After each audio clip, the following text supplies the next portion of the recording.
India defeated the unbeaten New Zealand side in the semi-final by 8 wickets and reached the final of the first ever ICC Under-19 Women's T20 World Cup, and the Shafali Verma-led Indian team are now one step away to win its maiden Women's Cricket World Cup at any level. Let's have a closer look at how Team India reached the final. India were in Group D and quite dominant fashion. They won all their group stage games against South Africa, UAE and Scotland. They also created some records in the World Cup in the group stage, like chasing the first ever 150 plus target against South Africa and posting the first 200 plus target against UAE, which is still the highest total scored in this World Cup, 219. But their merry-go-round was stopped by the Aussies in the Super 6, where India's solid-looking batting completely collapsed against Australia's pace attack, and they lost the game by 7 wickets. In the final Super 6 game against Sri Lanka, to remain at the top of the Super 6 group and to qualify for the semi-finals, India not just had to win it, but win it comprehensively. And they did beat Sri Lanka by 7 wickets. So India topped the Super 6 Group 1 and faced the second place finisher of the Super 6 Group 2, New Zealand. So far, New Zealand didn't face any of the quote-unquote big nations like England, Australia or India. But Rwanda did test their batting in the Super 6, where they dismissed 6 of their batters while chasing just 97 runs. And Team India also exploited this unchallenged Kiwi batting order. India have prioritized the one pacer and all spinners mantra since the start of this World Cup, and the semi-final too was no different. Captain Shafali Verma, Mannat Kashyap and leg spinner Parshavi Chopra spun the web around the New Zealand batters and restricted them to just 107 for 9.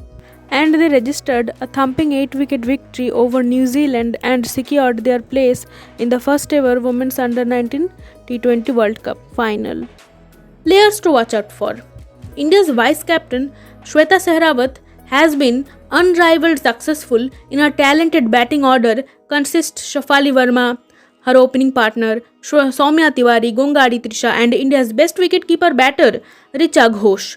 She is currently topping the run chart with her 292 runs in 6 innings, including 3 brilliant 50s.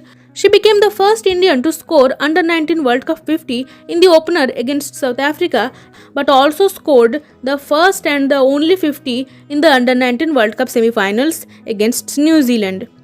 She holds the whole Indian batting together, and India will look up to her to do the same in the all-important final.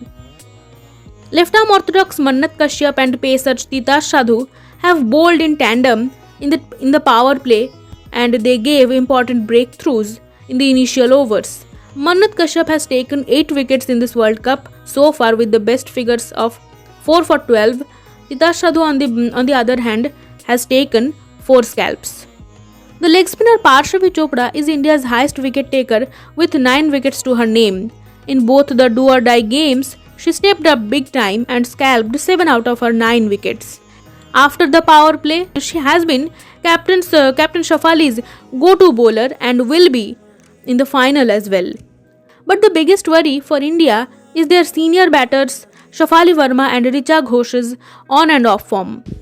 In the first 2 games, opener Shafali scored 2 big and fiery knocks of 45 and 78. But in the last 4 innings, she only managed to score 34 runs.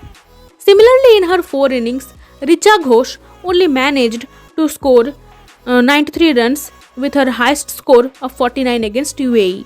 These 2 senior batters have to step up in the final game against England. Know the opponent. England is a side who are coming on the back of a nail-biting 3-run victory over Australia while defending just 19 runs. Till the semi-final, England flexed their muscle in the batting by regularly putting up mammoth totals on the board. But against Australia, where English batting collapsed while facing the Australian pacers, it was time for their bowlers to show the bowling prowess. And they bundled out Australia in just 96 runs in a chase where Australia had good control over it most of the time. England now has become the only team to reach all the finals of inaugural editions of the Women's Cricket World Cups, like the ODI World Cup in 1973, T20 World Cup in 2009, and the Under 19 World Cup in 2023. They have won the previous two, and can they win the Under 19 World Cup this time? The answer is yes. Because England have a brilliant balance of attacking batters at the top, all-rounders in the middle, accompanying some quality bowlers. They have it all. And England captain, all-rounder Grace Scrivens has been leading this talented English team by example.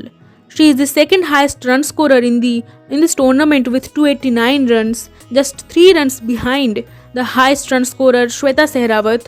She tonged 3 half centuries so far and has 8 wickets to her name, including the decisive last wicket against Australia to bowl them out, and she took the team through to the finals.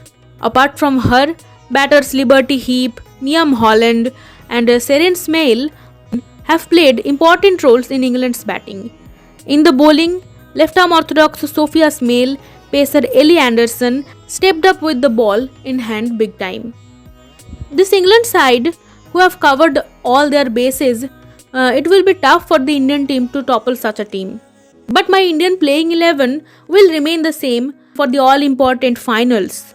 And the way England struggled against pace, India might get tempted to bring their pacer Shabnam Shakil in place of left-arm orthodox Sonam Yadav. Hopefully, after 3 World Cup finals appearances, India can hold their nerve this time and bring our elusive World Cup trophy home. That's it from my side. Thank you so much for watching this video, and don't forget to like, share and subscribe my channel.